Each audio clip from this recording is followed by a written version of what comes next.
I am Maria Guadalupe. I'm a professor of economics at INSEAD, and I'm here with Bart Schlatmann.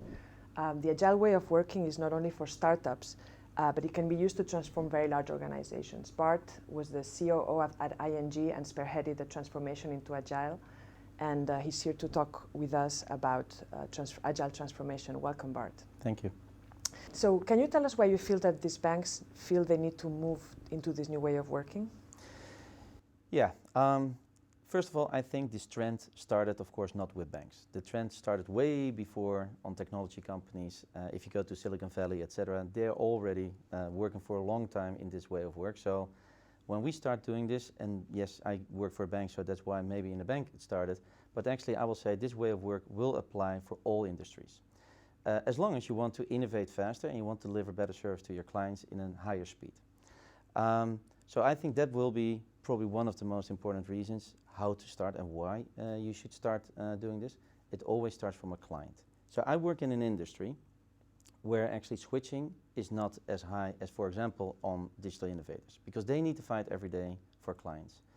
But that does not mean that we should close our eyes and say, hey, it's stable, etc. No, I think it's our challenge in those people who work in those industries to make this move as well.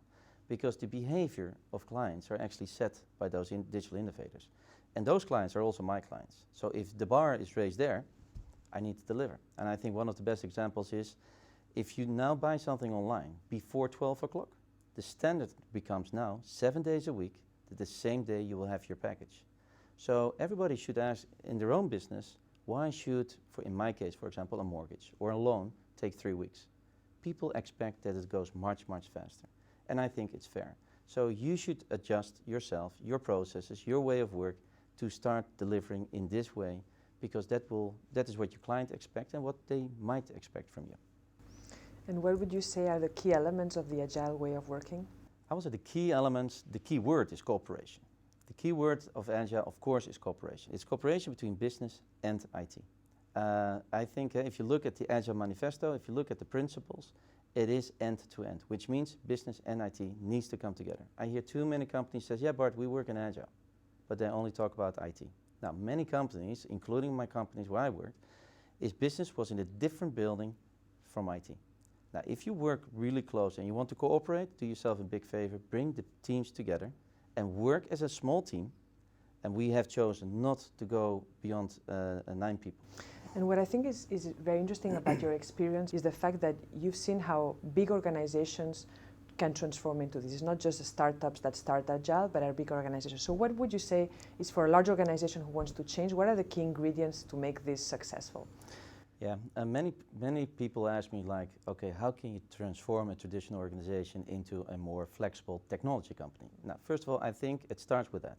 It starts from the board that actually we all understand that we are becoming technology companies, or we are technology companies. Now, in my particular cases, we are a technology company with a banking license. First of all, I think is very important is the culture. Technology, so the engineering culture, it is very, very crucial that we all understand what technology can do for us, for our clients, and how can we implement it in such a way that business and IT can really work close there. It is definitely driven by a clear vision. Many people communicate about the how should you do this, but first it starts with why. Why are you actually doing this? And what I've seen in the companies, that actually if you start talking with the engineers, but also with the business people, everybody wants to innovate faster. But actually people want to test first an idea with the clients and then build on this. And building on that, so what would you say are the biggest hurdles that in practice organizations face when trying to do that?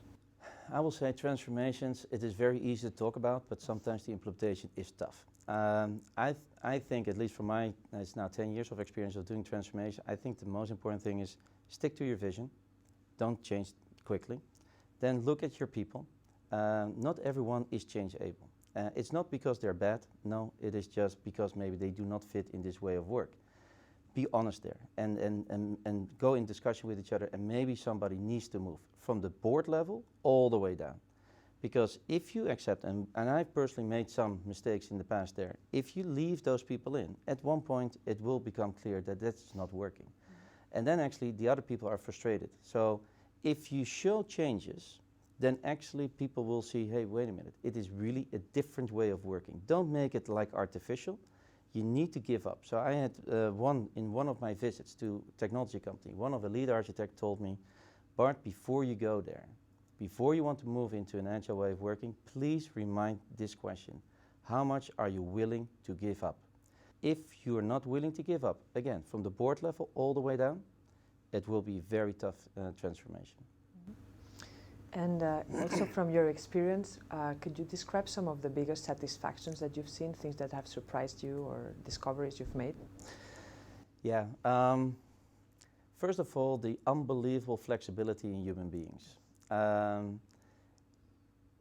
is a lot of theories about what a change curve is. So everyone goes through a famous change curve, and actually first people like it, and then they go all the way down, and everybody depends a little bit on the individual how deep you can go.